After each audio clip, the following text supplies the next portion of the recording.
Hello, my name is Morgan, and I'm an educator here at HistoryMiami Museum. And today I'm here to talk with you about Virginia Key and Virginia Key Beach. So before I address these pictures behind me, I want to talk a little bit about Virginia Key itself and how it became the land we know today. Virginia Key was originally connected to Miami Beach. It was a hurricane in the 1830s and land erosion that led to it being separated. Unfortunately, the land area of Virginia Key has undergone a lot of man-made changes that hasn't been the best for the environment there. This included the key being used as a landfill, deposits from the dredging of the canals and of the bay and port system, and different man-made canals were built on the key to control the mosquito population there. Because of all of these things, Virginia Key wasn't necessarily looked at in the same way for development as Miami Beach was. Because it was so unattractive to developers, and because of the protections by many civil rights leaders, which we'll talk about a little bit later, the island is able to be a protected environment for many endangered species and plant life. Now let's talk about the establishment of Virginia Key as a public recreational beach.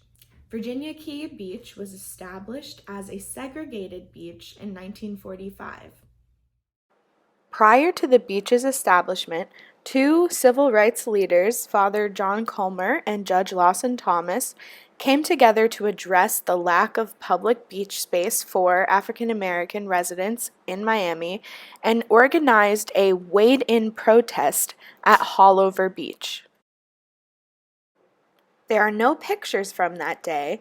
This picture in front of you is just a group of people enjoying Virginia Key once it was established, but it was a group of people just like this who waded into the water and saw the police force waiting for them. That day, no arrests were made, although the police were present. It led to a discussion between the civil rights leaders and the Miami City Commission to establish Virginia Key Beach later on. The creation of Virginia Key Beach definitely wasn't a solution to the problem of segregation here in Miami, but it provided the opportunity for Black residents in Miami to experience the beach and have recreation. When Virginia Key Beach was established in 1945, there was no bridge to get to the key like there is today. The Rickenbacker Causeway was completed in 1947. Before that, there was a ferry system in use, and it would pick up passengers at a point on the Miami River and take them through the Biscayne Bay to the beach. As you can see behind me, there were clear markers that this beach was for only certain residences. See, these signs were posted around the beach at different locations, and it was very clear that the facilities available to the people using the beach were different than what was available at white-only beaches.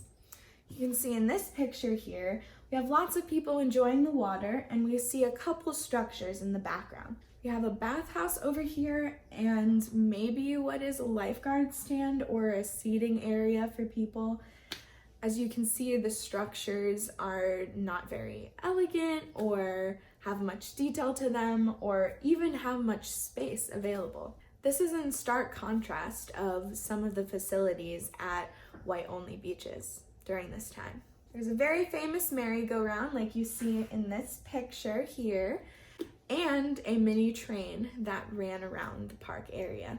The beach and the surrounding park was an area that families and friends could come together, enjoy the recreation of outside, and participate in cultural activities as well. In 1966, when all beaches in Miami were integrated, the popularity of Virginia Key Beach declined. Although popularity declined of this beach, it remained a culturally significant place for many Black residents in Miami. In 1982, Virginia Key was sold from the county to the city of Miami, and unfortunately, shortly after, the Virginia Key beach was closed to the public. The city claimed that it was too expensive to maintain. In the 1990s, the land that was once part of Virginia Key Park, that was closed at the time, became of interest to land developers who wanted to create hotels and recreational activities on Virginia Key. In 1999, the Virginia Key Beach Park Civil Rights Task Force was established to ensure that this historically significant beach was preserved. In 2001, the Virginia Key Beach Trust was established. This is a picture of Athalie Range. She was a very prominent civil rights leader in Miami, and she was the first African American to be elected to the Miami City Commission in 1966, and the first woman and African American since Reconstruction to head a Florida state agency as Secretary of the Department of Community Affairs in 1971. It was through her leadership and involvement with the Virginia Key Beach Park Civil Rights Task Force that the establishment of the trust was created. As part of her work on the trust, she remembered her time visiting Virginia Key Beach and why it is still significant today. The following is a quote directly from her. Virginia Key Beach was special to us because of the laws of segregation. It was the only place that welcomed us and the only place where we could be free, in a way. It was not a very good feeling to have the coast of Miami as a beach with all this beautiful water around you, and you couldn't enjoy it during the days of segregation when blacks were not welcome. Signs on beaches said no Jews, no dogs, no coloreds. I remember the popcorn, corn dogs, and Nehi sodas, the hurdy-gurdy music of the carousel, the whistle of the beach's mini train. I remember how going to the beach was an all-day affair. Families would pack blankets and enough food to feed a small army and while away hours at the beach dancing, swimming, and fellowshipping.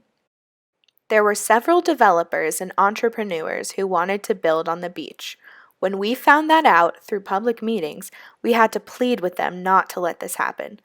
That is when we made the push to revitalize the beach as it was in those days. People don't know the history of South Florida. Nobody talks about the segregated beaches and golf courses. Those were our lunch counters at the concession stand. Those are things that need to be remembered. I hope my 10 grandchildren and 10 great-grandchildren will be able to enjoy the work we're trying to accomplish today. There is a legacy here. Today, Virginia Key Beach is on the National Register of Historic Places.